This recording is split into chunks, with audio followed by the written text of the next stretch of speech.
Rabbi Isai, it's time to get started. It's a lot of Hayom Katzar v'hamalacha meruba. The day is short and the work is great. Okay, let's get going. The Mishnah on Daf Daled Amud Aleph. Just a couple more blot in Maseches Avodah Zarah. First day Chol HaMoed, we begin Maseches Horios.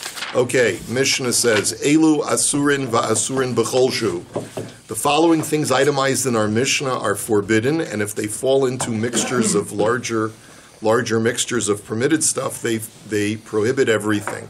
And as we'll see, part of the confusing part of Avodah Zarah is that you have multiple Tanoim who all have different opinions on different matters. So this Tana, as we'll see, requires two criteria in order for something to be able to aser something b'cholshu with even the smallest amount, such that it's never batel, it can never be nullified.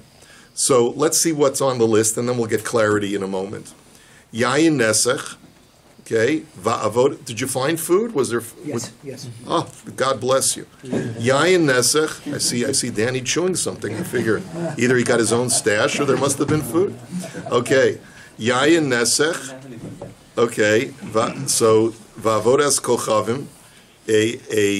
Like Rashi says, if you have like a statue, let's say like an action figure was worshipped, and then it gets mixed in with all of my kids' toys, and I don't know which action figure was the one, was which G.I. Joe was the one that was worshipped, right? Okay, va'oros levuvim. The Gemara talked about this much earlier. Hides that you can tell because there's a big hole where the heart of the animal used to be, like Indiana Jones, right? They used to go reach in and cut a hole right where the heart of the animal was and pull out the heart. That was a form of idolatry. So the entire animal became usher, including the hide. So if that hide gets mixed up with other hides and we don't know which one it is, it users all of them. Vishor haniskal, one shore who was put to death because of skila, because it had to be put to death. It was a goring shore, for example, gets mixed up with other shvarim, or the meat of those shvarim. Right? All of them are aser. The egla arufa, and the same thing with the calf whose neck is broken, gets mixed up with other calves. Right? V'tzipore mitzora, or the birds that are meant to be sent out by a mitzora. Right? And v'sa'ar nazir, and the hair of a nazir that gets mixed in with other hairs. Cannot benefit from any of it. Upeter chamor, and the firstborn donkey, if it was not redeemed and it gets mixed in with other donkeys, then all of the donkeys are prohibited. I guess there would be a way to fix that. You just would do a pigeon on whatever donkey is present. Ubasar b'chalav, and meat mixed with milk, and that sounds like a big one. Now we know from other Gemaras that we're going to see later on in Chulin for sure that basar b'chalav can have bittul. So this Tana holds for some strange reason that basar b'chalav has no bittul. We're going to have to figure out why. So Rashi just gives us a preview, and he tells us we're talking about a situation where a drop of milk fell on one piece of meat. The milk absorbed. There was not enough of the meat to make bottle the flavor of milk. And we hold of the principle of chaticha na'ases nevela, that once that piece of meat becomes aser, even if it were to mix in with larger mixtures, it's already been stigmatized as a prohibited piece of meat that's no different from a piece of nevela. And so that's where we say that that piece of meat now is like a piece of chazer, and when it gets mixed in with others, it does not make them bottle. As you'll see, we are talking in this Mishnah about things that are chashuv, and they are known as what's called the davar shebeminyan, things that are itemized because of their size and their expensiveness, and as a result, they don't become batal even in 1,000. Useir hamishtaleach, the goat that is sent out to Azazel, the chulin shenishchatu ba'azara, and chulin, an animal that was never designated as a korban that was slaughtered, that to animal too is aser ba'ana. Areilu asurin va'osrin b'cholshu. All of these things that are itemized are aser, can't get hana from them, and if they get mixed in with others, let's say either alive or slaughtered, then everything becomes aser. The Gemara now says, Tana mai kachashiv. So what is the criteria for our Tana? I davar shebeminyan kachashiv lisnei nami chatichos nevela. If he's saying that anything that is so chashiv because it is expensive and itemized, therefore, like you counted out each one by number, which shows that there's a certain sense of chashivus, so then why not list something that's only asur ba'achila and not asur ba'hana, such as nevela, such as carrion? Why not list that as an example of something that's not batal? And I isurei hana kachashiv, listening nami chametz b'pesach. And if we're talking about anything that's an Isser Hana, according to our Tana, is never batal, if that's what our Tana is maintaining, so then why didn't he just say chametz that gets mixed in with other stuff that's not chametz on Pesach is never batal, regardless of whether it's a davar shebeminyan or not? Amar Reb Chia bar Abba v'tema Reb Yitzchak nafcha hay Tana tarte islay. Davar shebeminyan v'isurei hana. The answer is that our Tana requires two criteria in order for something to never be batal. It has to be something that has chashiva, so that it's counted by item, and number two, it has to be asur b'hana. This is a unique shita that we don't paskin like, but it's the Tana of this Mishnah who says that unless you have those two criteria, you can never have bittul. Now we paskin that a davar shebeminyan is never batal, right? Even if it's not an Isser Hana, even if it's just, let's say, a fine piece of steak that happens to be nevela. If it's something that's counted by number, not just by weight or by or volume, so then it's a davar shebeminyan and it's not batal. But this Tana has a unique shita. V'lisnei egoze prach v'rimone badan the davar shebeminyan v'isurei hana'ahu. So the question then is, what about the nuts of a certain place called prach and the pomegranates of a place called badan, which are considered to be very expensive, important items, and it could potentially be an Isser Hana, because let's say it's orla or some other kind of Isser Hana, why not list those as well? So the Gemara answers, Hatana le hasam, because it's already itemized in another Mishnah, Maseches Orla, which talks about agricultural Isurei Hana. Haroi la orla, haroi la kilei hakerem. That and those produce items that are capable of being orla because they grow on trees are itemized there, and those things that are subject to being kilayim because they mix with grapes, right, and are therefore asur b'hana, are also itemized over there as well. But then the Gemara says, but the lisni kikaro shel balabayas le'inyan chametz b'pesach. But wait, why couldn't you just say there is such a thing as an Isser Hana that is a davar shebeminyan regarding chametz on Pesach? Loaves of bread that are baked by a balabayas is a davar shebeminyan, and it's an Isser Hana on Pesach. Why not say that is not batal? Man shamas da amar le. So who is of the opinion da amar chametz b'Pesach asur b'hana, that chametz on Pesach is asur b'hana? That's Rabbi Akiva, that you're not allowed to get any benefit from chametz. So Tana lehasam Rabbi Akiva mosif afki karishal balabayis. So that also was itemized in Maseches Orla by agricultural Isurei Hana, such as wheat that is chametz on Pesach. That Rabbi Akiva there too adds that certain things can never be batal. And so basically what the Gemara is answering is that you're right, this is not an exhaustive list, because our Tana was relying on a Mishnah in Maseches Orla that also had many items that are not going to be batal. Now, Harei Elu, these are Asr, and they Asr B'chol Shul, which means they're never batal.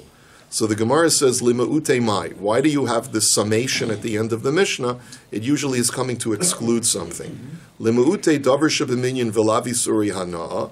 Inami lima'ute Isurei Hana v'lo davar shebeminyan. Because according to our Tana, remember we needed both criteria. So our Tana is coming to exclude something which is counted by item, but which is not an Isser Hana, or an Isser Hana, but is not counted by item. Okay, let's go on to the next Mishnah. Yayin nesach shenafal labor kulo aser ba'ana. Say what's excluded. It's interesting. Usually it says what it is, no? Sometimes it says a specific item, and sometimes it says like this. Just leaves it. Anything in that category.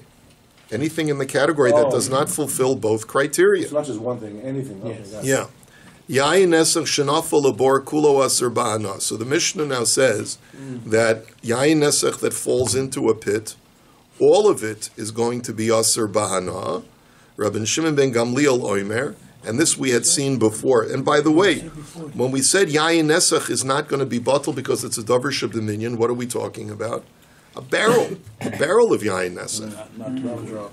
Right. It's in theory, according to this Tana, if yayin nesach, a drop of yayin nesach fell in, then theoretically it could be bottle, even though it's aser ba'ana. But in any event, yayin nesach shenafal labar kulo aser ba'ana. All of it is aser ba'ana, assuming that you don't have enough for bittul, right? And Rabbi Shimon ben Gamliel omer yimacher kulo la'ove kochavim chutz midmei yayin nesach shabo. So Rabbi Shimon ben Gamliel agrees that a Jew can never drink this mixture because it has yayin nesach in it. But can you get hana from it? The Tanna Kama says you can't even get any hana. All of it must be discarded. Rabbi Shimon Gamliel says no. Sell the entire amount that's in the board to a goy and calculate how much wine of yayin nesach was in there. Take the value of that from the proceeds of the sale and throw that into the ocean. Right, and just basically discard that money that you don't get benefit from that. So it doesn't really taint what it fell into, in that perspective. It doesn't taint it bahana. It only taints it b'shatiyah, to drink from it. So Amar Rav halacha Rabbi Shimon Gamliel chavis b'chavis avolo yayin b'yayin. So the Gemara now says we paskin like Rabbi Shimon ben Gamliel if you have a mixture of barrels. So what basically, like Rashi says, Deshakil demei chada v'shadi benahara v'inach nishtaru bahana.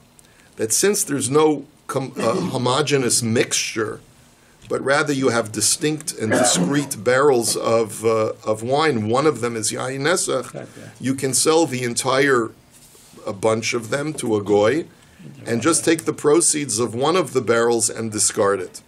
Avol yayin shenisarv biyayin kulu aser bahana. That's what I'm just reading from Rashi. But if you have a homogeneous, non-discrete mixture, where it's clearly yayin nesach mixed in with everything else, so then we're more machmir, and we say that you can't even benefit by selling it. Ushmuel amar afilu yayin biyayin, and Shmuel says I disagree. We're mekel like Rabbi Shimon Gamliel, even if wine falls into wine. V'chein amar Rabba bar bar Chana amar Rabbi Yochanan afilu biyayin biyayin. V'chein amar Rabbi Shmuel bar Nasan amar Rabbi Chanina afilu yayin biyayin. V'chein amar Rav Nachman amar Rabba bar Avua afilu yayin biyayin. So all of these Amoraim support Shmuel. Amar Rav Nachman halacha l'maisa yayin nesach yayin biyayin aser chavis b'chavis muter. But comes along Rav Nachman and is more machmir like Rav, and he says that if it's barrels, and one barrel is yayin nesach, so then you can sell the whole bunch and then just take the value of one barrel and discard it. But if it's yayin biyayin, if wine mixed with wine and it's all a homogeneous mixture, so then we don't permit it. But that's only when it's mamish yayin nesach. But stam yainam afilu yayin biyayin mutter. But if it's stam yainam, which means it's Gentile wine, but we have no evidence that it's been tampered with for the purposes of idolatry, so then we're makel that it's bottle, that you can get hana from it by selling it, and even yayin biyayin. You do the Rav Shimon Gamliel thing. You do the Rabbi Shimon Gamliel thing. That's exactly right. Next Mishnah. Gas shel even shezafsa obe kochavim minagva vihi tahora. So if you have a wine vat that's made of stone, and what was typical, what they would do is they would smear it with pitch, and they would add wine to the pitch to take off the edge, off the bitterness of the tar. They would add wine to the tar so that it would not have a bitterness to it. So we're concerned that the tar itself contains yayin nesach, and that's what, and because the goy, the Ovei Kochavim, was the one who smeared the tar, we're concerned that he put in yayin nesach into it. And so therefore, what do? You have to be menagiva. So So you have to wipe it and dry it. And so what that means is, you'll see the Gemara says you're going to have to use water and you're going to have to use ash in order to remove any of the liquid wine that is placed over or absorbed into the tar. No blow Like when they dryers. spill gas at the gas station, they put an absorbent. But you put in an absorbent, and then it's okay. The shell eitz, if it's made of wood, however, and it's smeared with tar, so Rebbe Omer Yina gave. Rebbe says you can do the same process.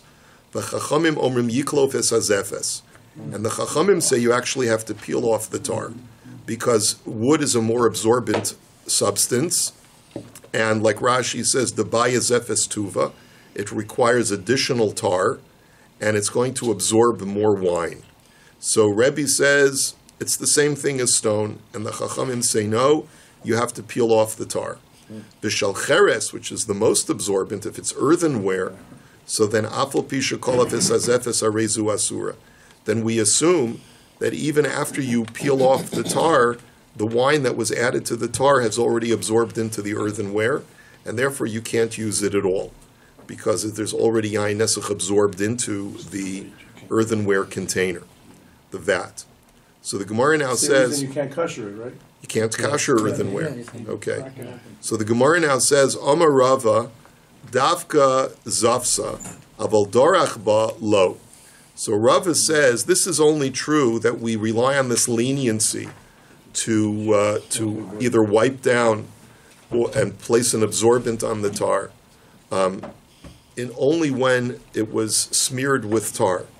But if, let's say, it was not only smeared with tar, but a Gentile actually pressed grapes in this vat, so then there's so much wine that wiping it down and placing an absorbent to draw out the wine is not going to work. And Rashi points out that that's true even if a stone vat had not been tarred over yet. But just the fact that there was wine pressed in it already contaminates it. I'm sorry. Is this the pshat, So or are no. you saying that So if you Amar Rava just Davka draw Zavsa red- Aval Dorach Ba Lo. So Rashi says, I'm sorry. Let me just reverse it. Rashi says that this halacha that you have to place an absorbent on it to clean it off is only when pitch was done. But if there was no pitch placed down, but it was just pressed, grapes were just pressed without any pitch, so then all you need to do is rinse it off. That's the first version. I was foreshadowing the second version, but this is the first version. So the Gemara now says pshita zavsa tanan. So the Gemara says, well, isn't that obvious? I mean, the Mishnah specifically says we're talking about tarring it. So the Gemara says, no.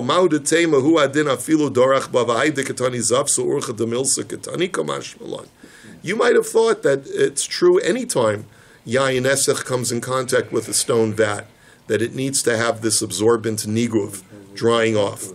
But we chose tarring because that's a typical example, but it's true even if the guy pressed grapes in it. So kamash malan that there is a difference. Ika da Amri, but now let's look at the other version. Amar Rava Davka Zafsa Aval Dorach Ba Lo Sagi La Beniguv. That it's only if the guy tarred it with a tar that has yayin nesech mixed into it, but if he tarred it and then he pressed grapes in it, then niguv is not going to be good enough. And like Rashi says, Ela bikiluf mishum da'ayil chamer bepili dezivsa. He says it's going to need much more than that because the wine penetrates into the cracks of the tar and it's going to absorb it much more. But there is something you can do. So you'd have to peel off the tar. So the Gemara now says, Pshita zavsa tanan. Isn't that obvious? It says only when you tar it, not when you tar it and press it. No, so ma'uda teimahu adin dafilu dorach ba v'haida katani zavsa urch da milsa katani kamash malon davka zavsa aval dorach ba lo sagi le beniguv. So you might have thought that even if I tarred it and I pressed grapes, the goy pressed grapes in it, and the only reason it talks about tarring is because that's the normal course of things, that normally you just have a Gentile tar it. But I might have thought that that's true even if he tars it and then presses in it. So Kamash Malan, that's not going to be enough. You're going to have to peel off the whole. You're going to have to peel off all of the tar. So Ki Yehuda asa lekame de Rabbi Chia Amar le Havli Gavra de Dochi li Ma'atzar Toi. There was once a man who came before Rabbi Chia, and Rabbi Chia was asked by this Yid. He says, "Do me a favor, send me one of your talmidim who will be able to kasher my wine press. In other words, make sure that my wine press is able to. In other words, I had a goy handle it." And now I need to kasher it, so help me kasher it. So Amar Leila Rav, so he says to his nephew, who's Rav, Zil Bahadei, v'chazidilei matzvachas alai bei medrasha. He says, go with him and make sure that he doesn't yell at me afterwards because I messed things up. In other words, you better supervise it and make sure that it's done correctly. Azal chazei dahavashiyat tvei. So Rav noted that the tar was extremely smooth. And because it was so smooth, he surmised that it didn't have any cracks in it. And Omar Havadai beniguv sagila. And he said, therefore, that even though the Gentile had not only tarred it, but also had pressed grapes in it, I'm sure that as long as we place that absorbent dryer to absorb out the wine, I'm sure it's fine. So, Bahadi Teka'azil va'asi chaza pili mitusei v'chaza dahava molei chamra. But as he was about to leave, or as he was going, and I've investigated further, he saw that there were cracks underneath on the bottom part of the vat, and it was filled. The cracks were filled with wine. So he realized, as smooth as it is on the top part, it's on the bottom part. It's no good. So Amar Halo Sagila Benigo Vela Bekilov. He says it's not enough just to dry it off. We need to scrape off all the tar. And that's why Reb Chia said Chavivi, which is uncle. Now, which one is the uncle of whom? I thought it was. Right. That's why Reb Chia, the Chavivi. That's why Reb Chia, his uncle, said to him, "Make sure they don't yell at me in the base medrash." In other words, you got to be very careful. Tanu Rabbana, Hagas v'hamachatz v'hamashpech shel ovdei kochavim. Rebbe Mater Benigo v'chachamim Osrin. So we have a brisa that talks about the vat, and then it adds two other things: the machatz and the mashpech. A machatz is a scooper that you use to scoop out wine out of a vat to put into a barrel, and a mashpech is a funnel. So all of these things, if they were used by an ovei kochavim, so Rebbe says just place an absorbent item to clean it out and draw out the wine, and the Chachamim say you're not allowed to use it at all. So Umo de Rebbe bekankanim shel ovdei kochavim shein asurin. But Rebbe agrees to the Chachamim that kankanim that are made out of earthenware, even though they do not have any, Rashi says, even though they do not have any tar placed on them, they're going to be asur. But not that they're going to be asur because that there's nothing to do with them. But as you'll note from Rashi says, "Ad sheyamalim gimel yamim mayim uma'arin me'es leis kenamrin be'ein ma'amidim." A koshering process that is familiar to some people who want to kosher glass. You put the glass in a bathtub for 3 days, every 24 hours, changing the water, and that's what you would need to do over here because it's used with cold items. But the cold items are kept there for longer periods of time, and that's why it's going to require more of a cleansing. Umahefresh ben zelazeh. So what's the difference, Taka? So the answer is zeh machniso l'kiyum v'zeh ein machniso l'kiyum. That again, as I mentioned, because since wine is stored in flasks or kankanim or earthenware containers for extended periods of time, even though it's cold, they absorb more, and therefore you need to use a much more thorough kind of koshering process. V'shal eitz v'shal even yina gave.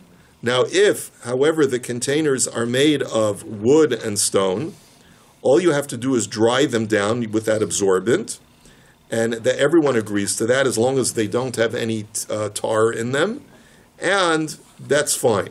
But if they were covered with tar, so then they're going to be asur, and like Rashi says, you have to peel off the tar. So v'hatnan. Now wait a minute. This seems to contradict our Mishnah. Gas shel even shezafsa ovei kochavim minag v'vihi tahora. But 1 second.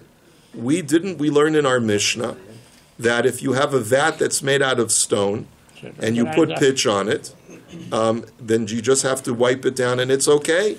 So and like Rashi says, V'hacha katani afilu b'shel even divrei hakol asurin. And here it seems like there's no differentiation made. As long as you put tar on something, you got to peel off the tar, and there's no exception made for stone. So what's going on? So the Gemara answers, Masnisin delo dorach ba, Braisa de dorach ba. So the answer is because our Mishnah is talking about where the Gentile did not press grapes afterwards, and the Braisa is talking about where not only did he place tar on it, but he also pressed grapes to make them yayin nesech.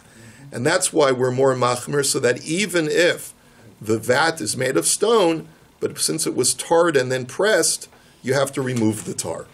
Amar Mar, so let's go back. Hagas v'hamachatz v'hamash b'shalov de kochavim, Rebbe matir beniguv v'chachamim osim. This is a variation on the same brisa, that if you have a vat, a scooper, and a funnel that belongs to Novi Kochavim, Rebbe says all you have to do is dry them down with the absorbent, and the Chachamim say that it's aser. So once again, we're going to have a contradiction to our Mishnah. V'ha'anan tnan shel cheres afal pi shekolaf es hazefes harezu asura. So how can Rebbe say that it's perfectly fine with niguv? Even according to Rebbe agrees in our Mishnah that once something, if it's an earthenware container and it was tarred, then even if you remove the tar, it's going to be aser. So how can he say in this brisa that as long as you just do plain niguv, it's okay? So Amar Rava Seifa demasnisa demasnisin asan l'rabbanan. So I think, or demasnisa, excuse me, goes according to the Rabbanan. In other words, this latter part of this brisa goes only according to the Chachamim. And like Rashi explains, V'hachi ka'amri Rabbanan, shel even kilo dorach ba yinagev. The Chachamim agree that if it's made out of stone, then even if there was pitch placed inside of it, as long as it was not pressed, it just has to be dried. V'shel eitz yiklov. And the Chachamim also agree in our Mishnah that if it's made, if it's the vat is wood and it's tarred, then you have to remove the tar. V'shel cheres asura. And if it's earthenware, then it's totally asur even after you remove the tar. Ula Rebbe shel even v'shel eitz yinagev. But according to Rebbe, if it's made out of wood or stone, you just have to dry it down. V'shel cheres yiklov kidegatani bebraisa dechasheina mezufefes agi beniguf. Alma mezufefes yinagev v'sharya. So masnisin, rather, asan l'rabbanan. The Gemara is answering that our Mishnah, which says that an earthenware vessel is always usher, even if you remove the tar, only goes according to the Chachamim. But from this brisa, you see that according to Rebbe, an earthenware vessel can be kashered as long as you remove the tar. And therefore, this brisa was talking about an earthenware vessel that didn't have tar, and therefore all you need to do is nikuv, just dry it down so that it'll absorb whatever residual wine is absorbed into the vessel. So basically, we've clarified that this last statement of our Mishnah, V'shel cheres afal pi shekolaf es hazefes harezu asura, that if you, even if you remove the tar off an earthenware vessel, it's always going to be aser, only goes according to the Chachamim and does not go according to Rebbe. Next. So, Rabbi, according to Rebbe, in other words, even like you could kosher earthenware. You can, Well, well, We don't hold like him, obviously. But No, but the tar protects. but also, Shlomi, we're talking about a cold earthenware container. It's just, so you can't extrapolate to when you cook with an earthenware vessel, you understand? So I don't know what Rebbe is going to hold when you apply heat to an earthenware it vessel. has to be cold stuff. It's cold stuff that's used for storage. Can you avoid out the absorption of these things? Rebbe's saying that only in this situation with cold storage you can draw it out. But doesn't the tar Dorish. protect the earthenware? You're removing the tar because it has tar. But if it was just plain earthenware. If it's just plain earthenware, Rebbe says just use the absorbent dryer Oh, and it's We fine. don't hold. Darash Rava, Na'ava Artuchu. So Rava expounded, meaning he made a public announcement. He basically was saying, kasher the wine presses.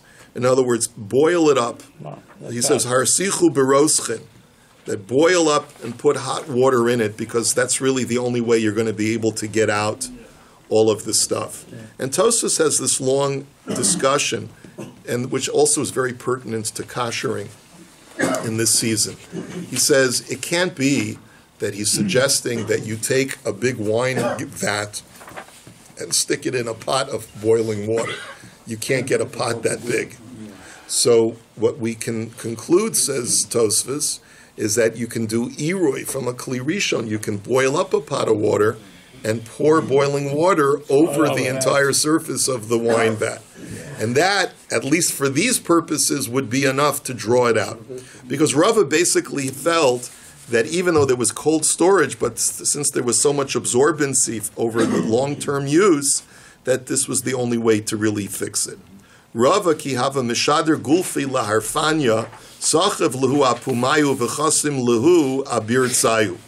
Rava, when he would send gulfi, which is earthenware containers, and he wanted to make sure that, and these were empty earthen, it seems like they're empty earthenware containers, and he wanted to make sure that they would not be tampered by a Gentile to be used for even a short period of time. So he would turn them upside down and put them in a container and tie the container with a seal on it. And this is considered almost like a double seal, because what you'd have to do is you'd have to break the seal, pull out the container, and then turn it right side up. So it's almost like it's an added protection. So, kasavar kol davar shemachnisu l'kiyum afilu lefi sha'a gazru be'rabbanan. Now, he knew that these things were in transit. So the most that a Gentile could do, tampering it with it in transit, would be to use it for a short period of time. In which case, like we said before, something that you're machnis l'kiyum, you have to be more machmir. He felt that we have to be more machmir on these things that are used for long-term use, even though the worst that could possibly happen is that they would be used on a one-time basis. And basically, the Chachamim are gozer that any kind of container that's meant for long-term storage, you have to treat it as, you have to be machmir with it to prevent even it being used even once for the purposes of yayin nesach. So that's why he was so cautious when he would send these things in transit. So now the Gemara says, okay, fine. Let's ask a question. When we say you dry out a vat in order to kosher it, bameh menagvan, what are you supposed to use? You're supposed to use something that's going to draw out whatever residual flavor of wine is there. So Rav Omer b'mayim and Rabbi Bar Bar Chana Omer be'efer. So Rav says water and Rabbi Bar Bar Chana says ash. So Rav Omer b'mayim v'lo be'efer. So the Gemara's question is, when you say Rav says water, that's a form of drying. So what? He says water and not ash? And Rabbi Bar Bar Chana Omer be'efer v'lo b'mayim. And Rabbi Bar Bar Chana, when he says ash, there's no water. How are you going to be able to clean the ash? In other words, there's got to be a rinsing process. So Ella, Rav Omer b'mayim v'uadin la'efer, Rabbi Bar Bar Chana Omer la'efer v'uadin l'mayim, v'lo pligi habarativta habiyaveshta. The answer is they're not arguing. Both of them agree that there has to be an application of water and ash. But the question is, which comes first? And so therefore it depends on the status of the vat. If the vat still has moist wine that is detectable on the walls of the vat, so then first you apply the ash, and then you rinse it off with water. But if it's a dry vat, so then first you apply the water, and then you apply the ash, and then you rinse off the ash afterwards with water. Okay, and this is where we'll hold it for today. Wishing you a Chag Kasher V'Sameach.